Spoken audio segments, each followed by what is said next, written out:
Let's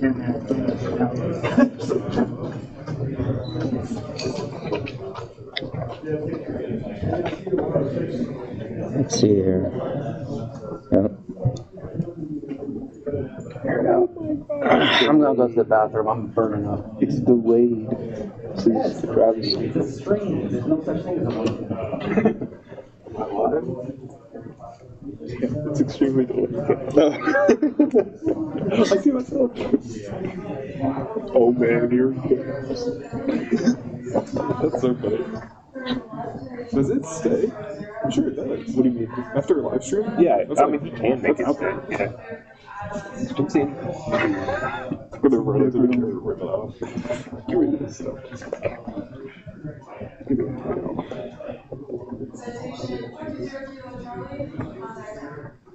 That's what we sound like, right? That's pretty sick.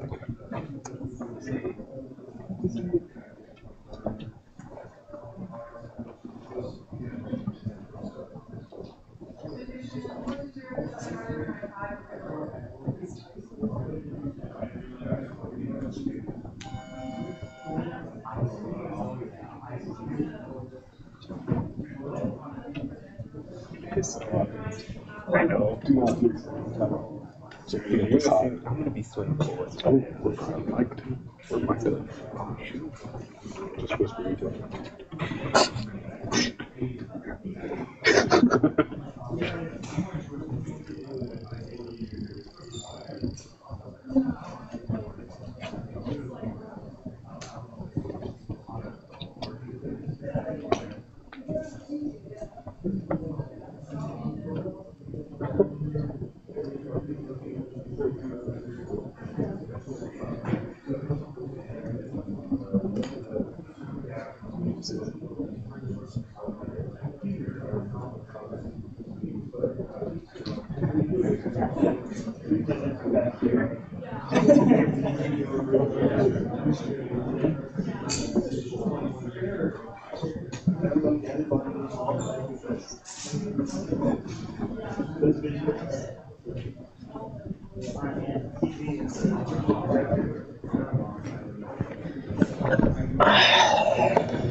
Try to get your stream demonetized. It's like I make any money now anyway. Again, I have 0 subscribers, 0 views, so it's fine. Blow up after this. And we're going to be on your YouTube channel. Oh my god. Just say the nastiest things. Like, stop it, stop. We don't need to be famous one day, Marty. Be famous? Nah, dude. You're going to be one of the next Elon. That'd be interesting. The non-autistic Elon Musk. That's the smart part.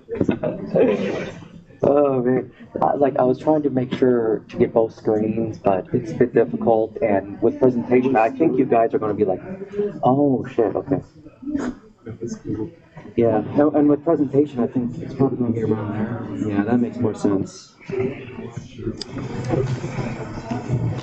There we go.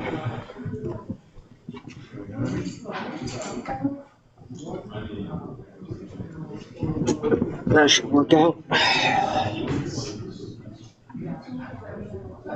Oh, that's much better. Oh man, that looks good. There we go.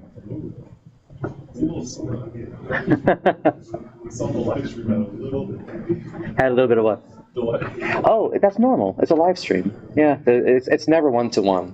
And we're working off of university Wi-Fi, dude. Yeah. I doubt university Wi-Fi makes it more than just like a second delay. Yeah, with the security, it's just, there's so many levels to it by the time it starts streaming. But I do have hotspot as well. I don't think Yeah. university Wi-Fi would cause it to be so delayed. I think it's just the way that it is streaming to YouTube. Like, I'm sure if you had a different interface, it might be less delayed. When at home, it seemed to be like 1 second delay, which is not so bad, right? But over Maybe here, like 20 seconds. I would say maybe 10.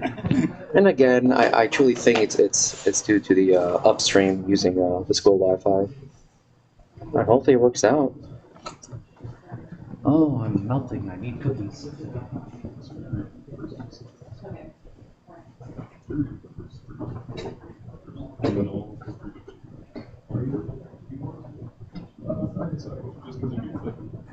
Because you'll be.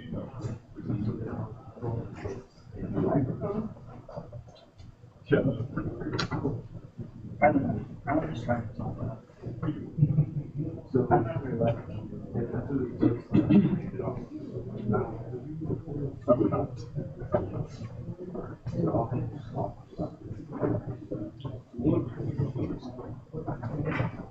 But then, yeah. We'll just use it as because I have. And then we'll scoot that way. Or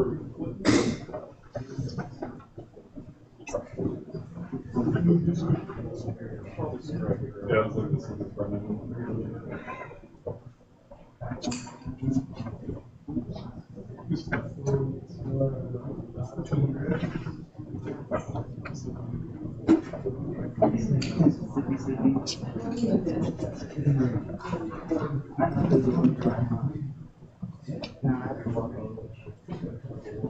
That's a long walk.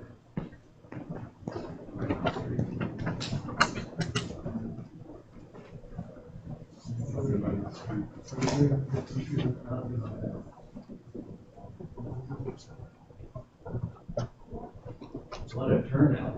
Don't you think? Look at all these people. I think in class we have more students. Yes, we did. Yes, we did. That's Oh yeah, millions because I'm so famous. But see, being an associate dean is here. That is true. That is true. I saw you right over there. Hello. It's good to see you again.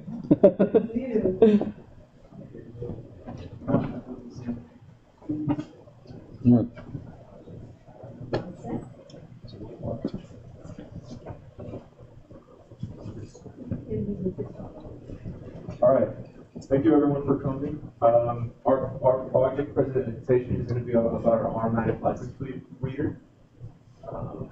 My name is Sam Abdan. I'm a CET major, and I was in charge of the database management. I'm Devan. I'm an EDT major, and I was the main programmer. My name is Caleb Osborne, and I'm a CET major, and I was mainly over the infrastructure for this project. The purpose of this project was to be able to read a data off the license plate and validate it through a database.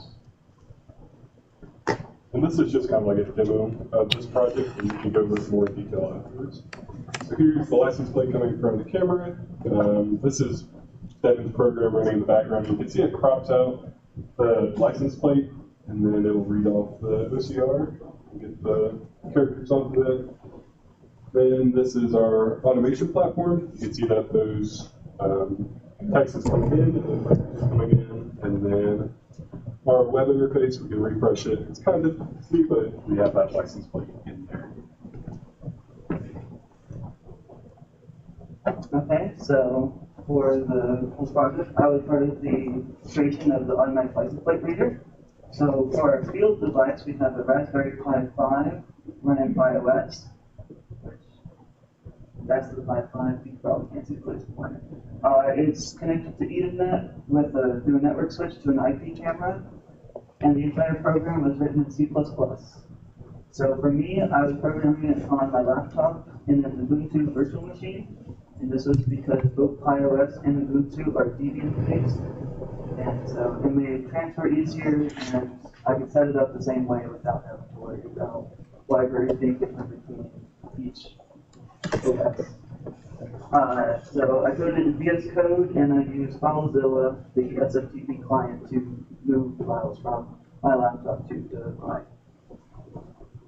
So this was made using mainly two libraries. It is YOLO and Tesseract OCR. YOLO is an object detection platform, or framework, I should say.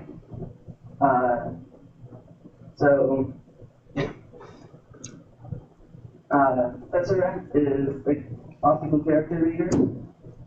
Basically, if this frame was read from the camera, I'd send it to YOLO, and it would use a neural network to analyze the image and see that there is a license plate in it. And so then it would crop to this, and then I'd send this image to Tesseract OCR. OCR converts the image that is text into just text, and that makes it easier to send to the database later, because it's just text. It's just a string. I needed to reduce error with OpenCV because just sending an image like this to the one on the top right to the Tesseract would cause a lot of error. It struggles to read this blurry text. So I use edge detection and binary thresholding. Binary thresholding is the thing that makes it only black and white. Edge detection makes it so that it's based off of the difference in value between the two next pixels, so that it makes it look mostly like Dorito right here. And if you say like there's all of this extra nonsense here, that's because it's one, really low resolution, and two, I did not use blurring because using blurring caused it to read less accurate, I found. So I just left it as the streaming version. I also implemented string validation, so if the string has non-sensible characters like a question mark or like a bracket, then it would just remove those or remove the string altogether. And I also made it so that if there's two or if there's less than 2 characters, that's obviously not a license plate, or if there's greater than 8 characters, that's also not a license plate. So here's the full process of the application. This is what the Pi is doing the entire time. First, I immediately set up a stream grabber thread because if the stream is not constantly grabbed, it'll cause a bit crunching effect to the entire image, because streams don't send one frame at a time. It sends it overrides on the previous frame. So if you don't constantly update it, it'll be all nonsensical. And I do this so that whenever I want to sleep the main thread to reduce API calls or just have it not do anything, I can do that without messing up the stream. And so here's what the main thread is doing. It is first reading the shared frame, and then that frame is being sent to the YOLO model that detects the license plate, and it returns the bounding box, and then that is sent to OpenCV, which crops to those bounding boxes. It then converts the entire image to grayscale, and then it does the edge text plus thresholding algorithm on it. And then that black and white image of text is sent to Tesseract OCR, which returns the text as just a string, and then I do the string validation, and then I make a JSON header and body for sending it to the database, because it takes a webhook, and then I use Perl to send it there, and Perl is just client URL. It's just a common way to send data. So I'll be talking about the infrastructure for this project. So we mainly have our edge computing, which is Raspberry Pi and the IP camera. Then we have a cloud VPS in Chicago to run the proxy. And then we have self-hosted infrastructure, which is just a computer at my house. And then we'll be running P.1 proxy, which we'll talk about in a second, and then a database, the automation platform, and the website interface. So for the edge computing, we chose the Raspberry Pi because this camera is networked. It's just an IQI Vicon camera. So we could have just put this on the internet and then grabbed it with our MAN platform. But that's going to cause a lot of bandwidth issues because we're going to have to be pulling the stream all the time. And yeah. The other thing is also the unstable network. So the internet might go out, the camera might lose connection, so we're going to lose that stream, and then we're going to lose license plates going in and out of the parking lot. And then security also is another big one. Cameras are hard to kind of secure on the internet. They're kind of proprietary. We can't really mess with them as much. But the Raspberry Pi is open source, and we can manipulate it, whatever, however we want. If we want to block out ports, or if we don't want it to do something, we can do that. So we kind of need a reverse proxy because we need to be able to have a central location for all of the webhooks to be going to and then forward it to the automation platform. So that's one of the main reasons. It also gives us an authentication layer because Sam has to access the automation platform to do his debugging and editing. So that gives authentication for him to get into that. And it also does geo-blocking. So we can just block anything out of the United States because we don't have any kind of cameras outside the United States that would be communicating through that. When we put it on a VPS rack node, it's like $13 for a whole year, which is very efficient and cheap. It also hides the site public IP, so whatever, like my house, or if we had other computing power at different spots. And the uptime of the VPS is going to be higher. So if the end server is not able to communicate at the time, it'll just show up an error message instead of just being a blank page. And there's no dynamic DNS that we have to deal with. So without Penguin or the reverse proxy, we would have all these edge cameras that need to talk to the servers either at like ISU or at a VPS somewhere or at my house. So they're just going everywhere. We have to open ports at each different spot. It's just kind of a mess. But with the reverse proxy, they all just go to one resource, which is our Penguin one, and then it will load balance in between whatever resource that they're going to. So we can also have high availability with the Penguin proxy if we wanted to. It's just an enterprise plan. So yeah, it's a lot more efficient. So Penguin, it works by not bypassing, but passing through anything that comes through port 443, and then it will go through the proxy, and then it will make a WireGuard tunnel back to the client, which is called Nuke. That's their application, but in the background, it's really just a WireGuard tunnel. And then it will go to the respective resources, either NAN or the interface or our database. There's only a couple other open ports on the proxy or on the VPS. We have 51820, because that is the WireGuard server. That's how it makes the connection from Nuke to Dribble. So that's how it makes the connection. It goes through that port on the VPS. And then we have 80 to get the Let's Encrypt SSL certificates for the VPS, and then 22 for SSH for remote management. So the workflow of it, the client's going to go to our URL there. It's going to either get geo-blocked if it's outside of the United States. If it's inside the United States, it'll see if it needs authentication or not. And then if it does or if it doesn't, then it'll proxy it to the respective resource, either the automation platform or our website. So here's a couple of examples of how the website is being handled. So we have our NAN, which is the automation platform URL, and the lot interface, which is our website to be able to interact with the database. Those will be talking to containers inside of a virtual machine. So NAN and Nginx server, you can see at the bottom, is the different containers that are running in Docker inside of a Ubuntu server. And then they're accessing it through port 5678 and 80 to be able to access those resources. Here's an example of the authentication process. So like I said earlier, it'll check first if it's inside the United, or if it's outside the United States, it'll just block it. But if it is inside the United States, it'll pass it to authentication to log in.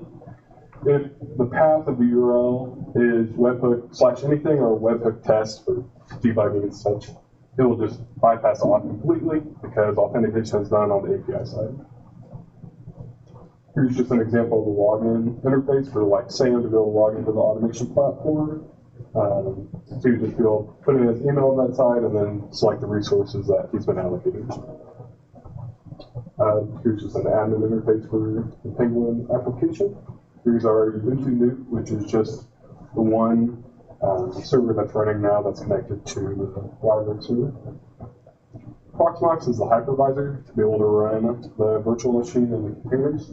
You can see here we just have an LXC container, and that's just Ubuntu server. So the website interface is just something quick to be able to see the database and be able to interact with it without having to call API. So it just gives a human readable interface. We can search license plates, we can register new license plates, and assign them to their student or staff. We can also see the recent activity log. So whoever the admin is that's on this website can see if they came in and out of the lot or if anything's happened with that. And then we can also see all registered plates in the system. Docker Compose, like I said earlier, is the containerization platform. So that's how we're able to make containers to be able to run these services. So like we have our innate in there, and then we have some environment variables that we pass through to it, and then where the data is stored on the virtual machine. And then Newt, which is the Wirebird client, and then the database, which is MySQL.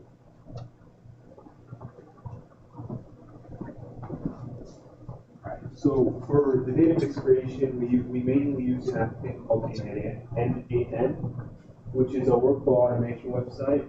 It allows for creation of database without coding using nodes and values. This is important because when you code a database, there's going to be a lot of things that go wrong, especially if you're inexperienced doing it. And through N8N, it allows you to do it through nodes, which makes it easier to construct. And if there's a problem, like an issue with any of the nodes, it'll let you know from that specific node. A second application that was important to this process was Postman. It's an application that allows us to test a database through web posts. And it basically simulates communication between the camera and the database. This was important to use because when Devan was working on his part of the project, which was programming the camera to do the right thing, I still needed to test our database. So using Postman allowed me to do that while he's working on his, and like I said, just simulates with the camera. To get the data that the camera would post to the web. This was our database structure. It starts out here at the API camera system, and it kind of branches off to the three main branches that we needed it to complete this project. The first one is, like I said, the API from the camera system. This will receive information from our camera system to put into a log file and make decisions on the information. Totally based off this webhook, which is what the Postman posts to, and what the camera will post to as well when we receive this information. The second, well, I guess it's not the second. The first branch is the log permission branch, which basically does is takes to see the lesson that belongs to student or staff and verifies that they are, if the log they enter is allowed for their role. As you can see here, it starts out with receiving the plate and roll, and then it checks to see if whether that plate belongs to whichever role to the bot, and then if let's say the student or staff enter their respective lot, if it's true, access is granted. If they enter the wrong lot, then access is denied and the admin is sent. The admin is notified. This is the enter-exit logic. It checks to see if the car has basically entered twice in a row or exited twice in a row from the same lot. This was kind of a problem we had with the testing of the database through the Postman. So basically what it does is selects the last two rows in the database, it compares them, and then if they are the same, then the status would be invalid, and the parking, and then again, the parking lot alert will go off and the admin would know. If it's false, to where both, if the last two rows are opposite of each other, then the status is valid. The last one is the count of cars a lot. We just thought this was useful information for the admin to have, so we just added it in. And it basically accumulates the number of cars in the lot throughout the day. If it enters, it selects a lot the correct lot it entered into, then adds one, and then the opposite. If it exits, it selects a lot that it equals to, and it subtracts one from that lot. This is the node and value creation. This is kind of like the final product of a node and value through the output. But when you first started, what you're going to see first here is this middleware in here. The credentials, operations, tables, and data mode for this project are all going to be the same for the nodes. What differs is the values that are sent. So I'll have to name the column, and then in this input value banner right here, you're going to select what values you want to input for which column. And then after you do that, if it's successful, if the information sent is successful, you get this output right here, and in SQL, that's what you get from your data. I'm not sure if you can see, but the output here matches the data here, so it was successful in this iteration. Just a quick overview about what the Postman would look like. This is the webhook of our database, so this is what it's going to be posting to. And through raw JSON code, we enter different values for the data for the data table to assess. And then if everything works out and everything's valid here, at the response box down here, you're just going to get a couple brackets, which means it was successfully sent the data. This is what a successful workflow looks like. It has all everything that's light up in green is what transpired through the database. So it gained the data through here. It assessed the data, and then as you can see here, somebody entered the wrong lot here. Over here, the exit logic is invalid, so they either entered or exited 2 times in a row from the same parking lot. And then down here, because it was exit, because it is an exit, the parking lot that it exited from, it's a different message down here. This is the result of our. This is basically the result of our project here. This is a camera capturing the license plate. This is Devan's code, cropping it down to the license plate that we needed. And then the database does its thing, and then on the our web interface, all the data is displayed right here. And it was successful. It's accurate. Any questions?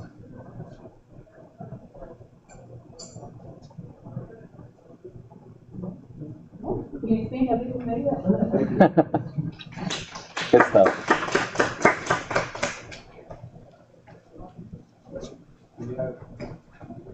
You want to do a demo? Yeah, they also have live demo.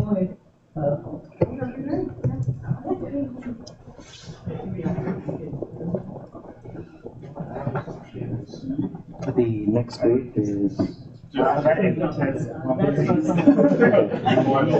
Very good, very good.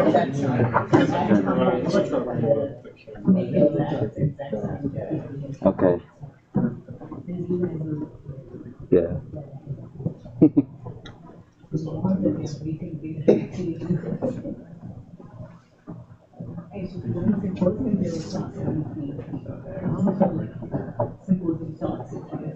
Yeah.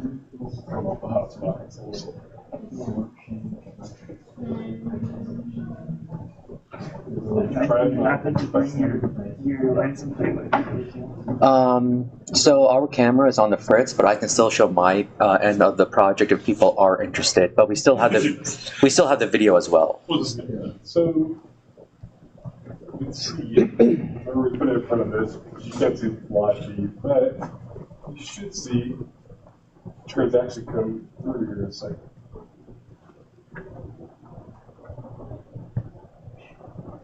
Should see here. Is it running?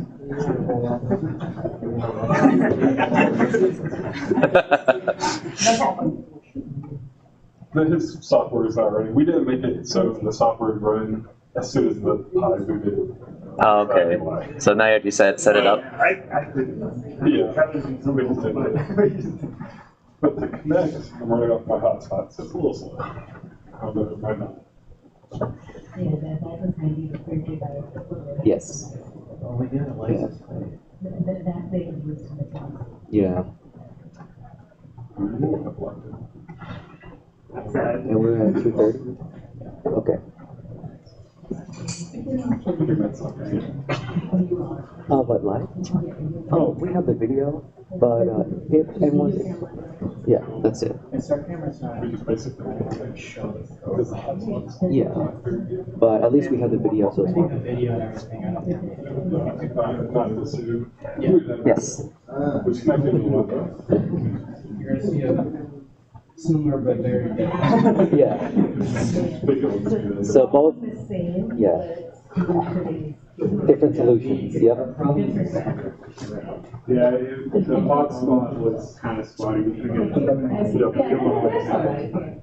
It's just Yeah, that's why I had asked. Yeah, I was like, it worked downstairs, but it didn't work. Yeah. Good job, fellas. No, that's right. It would work. No, good. No, what? Thanks, everybody.